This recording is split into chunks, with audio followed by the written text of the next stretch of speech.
حالانکہ اسی قابل رحم حالت سے بچنے کے لیے انسان مضبوطی کا خول خود پر چڑھاتے ہیں، لیکن خول تو پھر خول ہوتا ہے، اسے ایک نہ ایک دن ٹوٹنا ہوتا ہے۔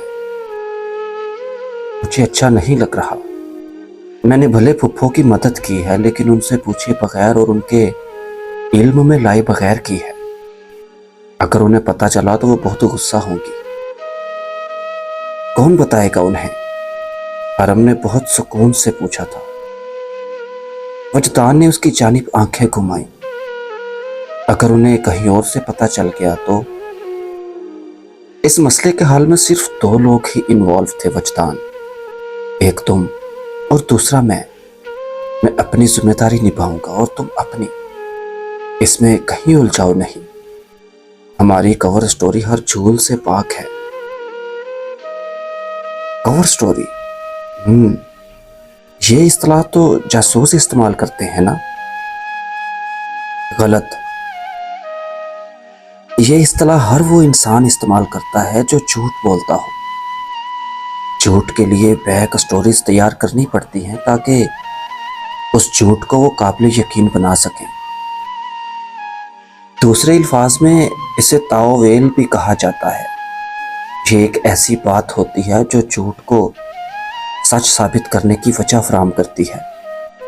توبہ، آپ تو جتی پشتی جھوٹے لگتے ہیں۔ اور وہ بے ساختہ ہی ہنس دیا تھا۔ حرم جھوٹ ایسے بولتا ہے جیسے انسان سچ بھی نہیں بولتے۔ یہ جملہ اسے طالوت اکثر کہا کرتا تھا۔ ٹھیک ہی کہا کرتا تھا ویسے وہ۔ میں جھوٹا نہیں ہوں وجدان، بس مجھے اپنی تاویل پر اتنا یقین ہوتا ہے کہ وہ نہ چاہتے ہوئے بھی سامنے والے کو سچ لگنے لگتی ہے۔ جھوٹ کا یقین دلانے کے لیے پہلے آپ کو خود اپنے جھوٹ کا یقین کرنا پڑتا ہے، تب ہی وہ سامنے والے کے لیے قابل یقین ثابت ہو سکتا ہے۔ وجدان آنکھیں پھیلائے اس کی جانب دیکھنے لگا۔ وہ محلے کی گلی سے باہر گاڑی روک رہا تھا۔ آپ وہ نہیں ہیں جو نظر آتے ہیں۔ حرم نے چونک کر سر اٹھایا تھا، پھر حیرت سے اس کی جانب دیکھا۔ کیسے؟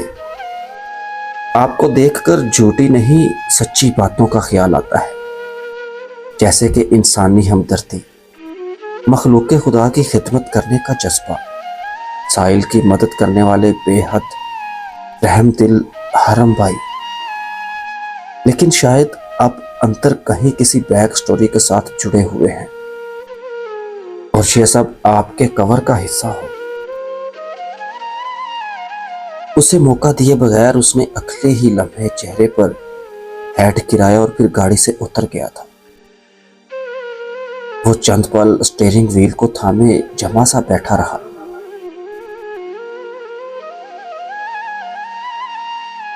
یہ وجدان، اتنی آسانی سے انسانوں کے اندر جھانک کر سب کچھ جانچ لیتا تھا یہ لڑکا۔ اس نے ایک سیاہ نگاہ اس پر ڈالی اور پھر گاڑی تیزی سے گھما کر نکل گیا۔ ساتھ ساتھ وہ طالوت کو فون بھی کر رہا تھا۔ اس نے کان سے کمیونیکیٹر نوچ کر نکالا اور پھر بلوٹوتھ لگا کر دور جاتی گھنٹی کو سننے لگا۔ تیسری گھنٹی پر فون اٹھا لیا گیا تھا۔ کیسے ہو غر؟ ساویار یہاں کیا کر رہا ہے؟ اس نے تیزی سے طالوت کی بات کاٹی تھی۔ دوسری جانب وہ لمحے بھر کو خاموش ہوا۔ زاویار؟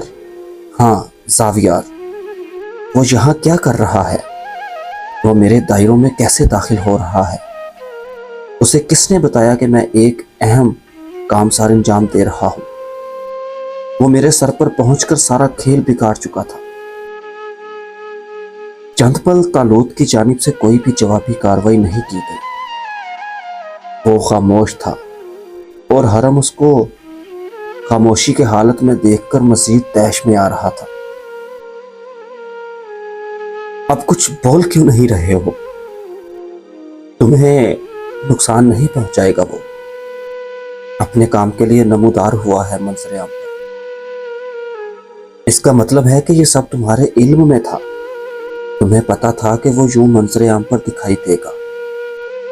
اور طالوت نے دوسری جانب گہرا سانس لیا تھا۔ اس نے گاڑی سڑک کے ایک سنسان سے کنارے پر روک دی تھی۔ اس کی بھوری آنکھیں سیاہی مائل دکھ رہی تھی اور پیشانی پر رگوں کا جال سا بن گیا تھا۔